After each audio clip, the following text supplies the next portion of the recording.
Hi நமஸ்தே, நான் உங்க friend Jaya Srinivasan. Welcome to veggies recipe. பொதுவா வீடு அப்படின்னாலே எப்பயும் நம்ம எல்லா ஏரியாவும் கேர் எடுத்துக்கிட்டே இருக்கிற மாதிரி இருக்கும். அதுவும் இந்த மழை காலம் குளிர்காலம் வந்துருச்சுன்னா கண்டிப்பா எக்ஸ்ட்ரா கேர் நமக்கு தேவைப்படும். இன்னைக்கு கிச்சன்ல இந்த மழை குளிர் காலத்துல என்ன ப்ரிகாஷன்ஸ் என்ன கேர் நம்ம எடுத்துக்கணும் அப்படிங்கிறத நம்ம இந்த வீடியோல பார்க்கலாம். ஃபர்ஸ்ட் டைம் சேனலை பாக்குறீங்கன்னா ப்ளீஸ் சப்ஸ்கிரைப் பண்ணிடுங்க. பெல் ஐக்கானை கிளிக் பண்ணி ஆல் ஆப்ஷன் கொடுத்துட்டீங்கன்னா நான் போடக்கூடிய எல்லா வீடியோஸும் குவிக்கா உங்களுக்கு ரீச் ஆகும். வாங்க ஈஸியாக எப்படி பண்ணுறதுன்னு பார்க்கலாம். எப்பயுமே நம்ம கிச்சனில் கேர் எடுக்க வேண்டிய ஏரியா அப்படின்னு பார்த்தா ரொம்ப முக்கியமாக டஸ்ட்பின். அது இந்த மழை காலம் குளிர்காலத்தில் ரொம்ப அதிகமாகவே நம்ம கேர் எடுக்கிற மாதிரி இருக்கும். இப்போ டஸ்ட்பின் எப்பயுமே கிச்சனில் ஒரு மூடியோடு வச்சுக்கோங்க. மூடி இருந்தது அப்படின்னா அதிகமான கொசு ஈ வராது, ஸ்மெல் நமக்கு வராமல் இருக்கும். அதே நேரம் நம்ம எவ்வளோ கேர் எடுத்தா கூட சின்ன சின்ன கொசு இந்த மழை காலம் வந்தாலே டஸ்ட்பினுக்கு சுற்றி பறக்க ஆரம்பிச்சிடும். இதை எப்படி நம்ம அவாய்ட் பண்ணலாம் அப்படிங்கிறத பார்க்கலாம். இந்த மாதிரி ஒரு நியூஸ் பேப்பர் ஏதாவது எடுத்துக்கோங்க. டஸ்ட்பின் சைஸுக்கு நீங்கள் பார்த்து எடுத்துக்கோங்க. நான் இந்த டஸ்ட்பின்காக இந்த சைஸில் எடுத்திருக்கேன். இது நம்ம 4ஆ மடித்தோம்னா இந்த டஸ்ட்பின் பேஸ் சைஸ்க்கு கரெக்டாக இருக்கிற மாதிரி எடுத்துக்கோங்க. நம்ம எடுத்துருக்கிற பேப்பரை டபுளாக மடிச்சுக்கோங்க. இந்த ஹாஃபில் ஒரு 1/2 டீஸ்பூன் சோடா உப்பு, அதாவது குக்கிங் சோடா, நம்ம பஜ்ஜிக்கெல்லாம் போடுவோம் இல்லையா, அந்த சோடா உப்பை லேசாக அப்படி தூவிக்கோங்க. இது சூடம், நம்ம பூஜைக்கெல்லாம் யூஸ் பண்ணுறது. இந்த சைஸ் வில்ல இருந்தால் போதும். இதை இப்படி நல்லா பவுடர் பண்ணி அதையும் இது மேலே அப்படி போட்டுக்கோங்க. இப்போ இந்த பேப்பரை இந்த மாதிரி மடிச்சுக்கோங்க. இப்போ இந்த பேப்பரை அடியில் அப்படியே டஸ்ட்பின்குள்ளே வச்சுருங்க. பாருங்க, இந்த மாதிரி பேஸில் அடியில் பேப்பர் வச்சாச்சு. இப்போ இந்த டஸ்ட்டுக்காக நம்ம குப்பையெல்லாம் போடுறதுக்காக ஒரு பாலித்தீன் கவரை எப்பயும் நம்ம வைக்கிறது தான். இந்த மாதிரி நல்லா போட்டுடுங்க. இந்த மாதிரி நாட் போட்டோம்னா ஏதாவது டக்குன்னு நம்ம வேகமாக போட்டால் கூட ஃபுல் கவரும் உள்ளே போயிடாம டைட்டாக அப்படியே நிற்கும். கவரோட குப்பையை தூக்கி நம்ம வெளியில் போட்டுருவோம் இல்லையா. அப்போது அடியில் பேப்பர் இருக்குது பார்த்தீங்களா, அதில் ஏதாவது ஈரம் இருந்தது அப்படின்னா அந்த பேப்பரையும் சேர்த்து ரிமூவ் பண்ணிவிடுங்க.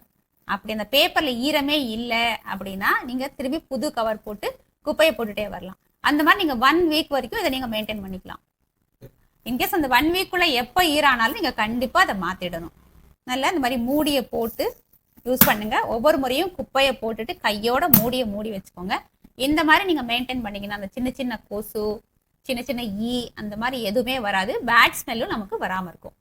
இந்த மழை குளிர்காலத்தில் மஞ்சள் தூள், மிளகாய் தூள் இந்த மாதிரி உள்ளதுலாம் வண்டு வந்துடும், ஈஸியாக வண்டு வந்துடும். ஏன்னா காற்றுல மாய்ச்சர் அதிகமாக இருக்கும் இல்லையா. அதனால ஒரு பேக்கெட் கட் பண்ணிவிட்டு நமக்கு அந்த மாதத்துக்கு தேவையான அளவு நம்ம பாட்டிலில் கொட்டி வச்சுட்டு மிச்சத்தை நம்ம நீட்டாக பேக் பண்ணி ஃப்ரிட்ஜில் வச்சிடலாம். இப்போ இதில் இருக்கு இல்லையா பாட்டிலில், இதில் வண்டு வராமல் இருக்கணும்னா நம்ம என்ன பண்ணணும் அப்படிங்கிறத பார்க்கலாம்.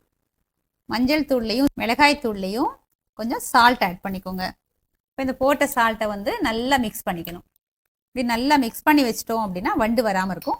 ஏன்னா நம்ம சமைக்கும் போது உப்பு பார்த்து போட்டுக்கணும். ஏன்னா அதிலே நம்ம இதில் கொஞ்சம் உப்பு சேர்த்துருக்கோம், பெருசாக வித்தியாசம் வராது.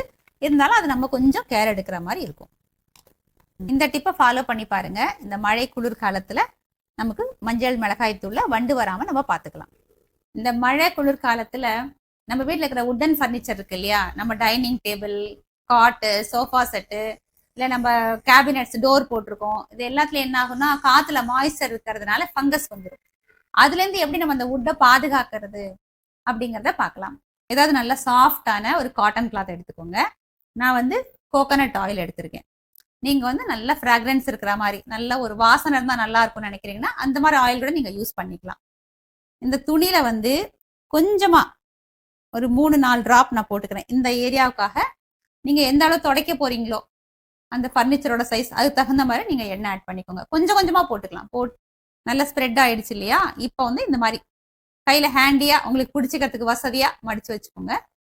இப்போ இந்த எண்ணெய் இருக்கிற போர்ஷனை நல்லா அப்படி தொடச்சிடுங்க. லேசாக தொடச்சாலே போதும். அதில் இந்த ஃபங்கஸ் வரத்துக்கு வாய்ப்பே இருக்காது. டஸ்ட் எல்லாம் கூட கிளீனாக போயிட்டு நல்ல ஒரு ஷைனிங், நம்ம பாலிஷ் பண்ணுவோம் பார்த்தீங்களா, அந்த மாதிரி வந்துடும். இது இந்த சீசனில் மட்டும் கிடையாது, நீங்கள் அப்பப்போ இந்த மாதிரி பண்ணீங்கன்னு வச்சுக்கோங்களேன், எவ்வளோ வருஷம் ஆனாலும் இந்த உடன் ஃபர்னிச்சர் இதெல்லாமே நம்மளால நல்லா மெயின்டைன் பண்ணி வச்சுக்க முடியும். நல்லா பாருங்க, பளபளன்னு பாலிஷ் பண்ண மாதிரி ஆயிடுச்சு, புதுசு மாதிரி ஆயிடுச்சு பாருங்க. இந்த மழை குளிர் சீசன்ல தான் எல்லாருக்கும் சூடா சாப்பிடணும் அப்படின்னு ஆசையா இருக்கும்.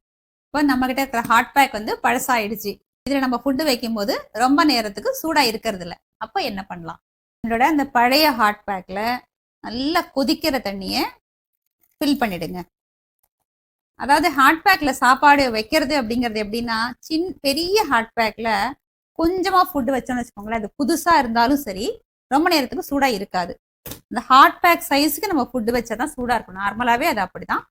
இப்போ இதுல வந்து நான் தண்ணி ஃபில் பண்ணிட்டேன். ஒரு 10 நிமிஷத்துக்கு இது இப்படியே இருக்கட்டும். இப்போ 10 மினிட்ஸ் ஆயிடுச்சு. இந்த தண்ணியை வந்து நம்ம கொட்டிடலாம். நான் இன்னைக்கு இட்லி பண்ணியிருக்கேன். இப்போ இதுக்குள்ள வச்சு நான் பேக் பண்ணிட்டேன் அப்படின்னா இது வந்து ரொம்ப நேரத்துக்கு சூடா இருக்கும். நம்மளோட ஹாட் பேக்ல நம்ம வைக்கிற ஃபுட்டு 1/2 மணி நேரம் தான் சூடா இருக்கு அப்படின்னா இந்த டிப்பு நீங்க ஃபாலோ பண்ணீங்கன்னா 1 ஹவருக்கு மேலேயே இந்த ஃபுட்டை சூடா வச்சுக்கலாம். நம்ம வந்து இந்த மாதிரி அப்பளம்லாம் வாங்கி ஸ்டோர் பண்ணி வச்சிருப்போம். இந்த சீசன்ல என்ன ஆகும், சின்ன சின்ன வண்டு புழு வந்து இந்த அப்பளம் ஃபுல்லா வேஸ்ட் ஆயிடும். இதே டப்பால வைக்காம ஃப்ரிட்ஜ்ல வச்சுக்கலாம் அப்படின்னு ரொம்ப ட்ரை ஆகி அப்படியே தூளாக ஆரம்பிச்சிடும். இப்ப இந்த அப்பளத்தை வண்டு வராம எப்படி பாதுகாக்கிறதுன்னு பார்க்கலாம். இது வந்து கட்டி பெருங்காயம். இதுல இருந்து நல்லா ஒரு பீஸ் இப்படி எடுத்து நல்லா உருட்டி இதுல போட்டு வச்சிட்டோம் அப்படின்னா இதுல வந்து வண்டு வரவே வராது. அப்பளம் நல்லா ஃப்ரெஷ்ஷா நம்ம மெயின்டைன் பண்ணிக்கலாம். இது பெருங்காயம் இருக்கனால எந்த பிரச்சனையும் இல்லை. இந்த வாசனை அப்பளத்துல போனாலும் அது நல்லா தான் இருக்கும். இந்த டிப்பை ஃபாலோ பண்ணி அப்பளம் வந்து பூச்சி வராம நம்ம பாதுகாத்துக்கலாம். இப்ப நான் சொல்ல போற டிப் வந்து மழைக்காலத்துக்காக மட்டும் இல்லை, எப்பயுமே நமக்கு யூஸ் ஆகும்.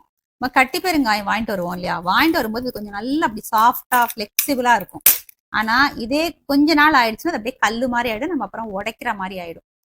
இந்த சாஃப்டா இருக்கும்போதே நம்ம எந்த மாதிரி யூஸ் பண்ணுவோமோ, நமக்கு எந்த சைஸ் தேவையோ அப்படி கிள்ளி கிள்ளி இந்த மாதிரி பார்த்தீங்கன்னா சின்ன சின்னதா இந்த அளவுக்கு போகுதுன்னா இந்த மாதிரி, கொஞ்சம் பெருசா வேணா பெருசு மாதிரி உருட்டி உருட்டி ஒன்னோட ஒன்று ஒட்டாம அப்படி தள்ளி தள்ளி போட்டு வச்சுக்கோங்க. ஃபுல்லா எல்லாத்தையும் அப்படி உருட்டிட்டு இந்த மாதிரி ஒன்னோட ஒன்று ஒட்டாம தள்ளி தள்ளி இப்படி கிள்ளி வச்சுக்கோங்க. இது கொஞ்சம் நேரத்துக்கு அப்புறம் நல்லா ட்ரை ஆயிடும். அதுக்கப்புறம் எடுத்து நீங்க ஸ்டோர் பண்ணி வச்சிட்டீங்கன்னா உங்களுக்கு தேவையான அளவு எடுத்து யூஸ் பண்ணிக்கிறது ரொம்ப ஈஸியா இருக்கும். உடைக்க வேண்டிய வேலையே இருக்காது. மார்னிங் பிஸியான நேரத்துல உடைச்சிட்டு இருக்கிறத விட இந்த மாதிரி நம்ம கொஞ்சம் டைம் எடுத்து பண்ணி வச்சிட்டோம்னா நம்மளோட டைமும் சேவ் ஆகும்.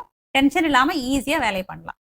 இந்த மழை குளிர்காலத்துல நான் கிச்சன்ல பண்ணக்கூடிய சில ப்ரிகாஷன்ஸ் ஒரு சிலதை நான் அவங்களோட இன்னைக்கு நான் ஷேர் பண்ணியிருக்கேன். கண்டிப்பா அது உங்களுக்கு ரொம்ப யூஸ்ஃபுல்லா இருக்கும்னு நான் நினைக்கிறேன். நீங்க அதை ஃபாலோ பண்ணி பார்த்துட்டு எனக்கு கமெண்ட்ல சொல்லுங்க. லைக் பண்ணுங்க, உங்க ஃப்ரெண்ட்ஸ் அண்ட் ஃபேமிலியோட ஷேர் பண்ணுங்க. புது ரெசிபியோட நாளைக்கு நான் உங்களை மீட் பண்றேன். தேங்க்ஸ் ஃபார் வாட்சிங்.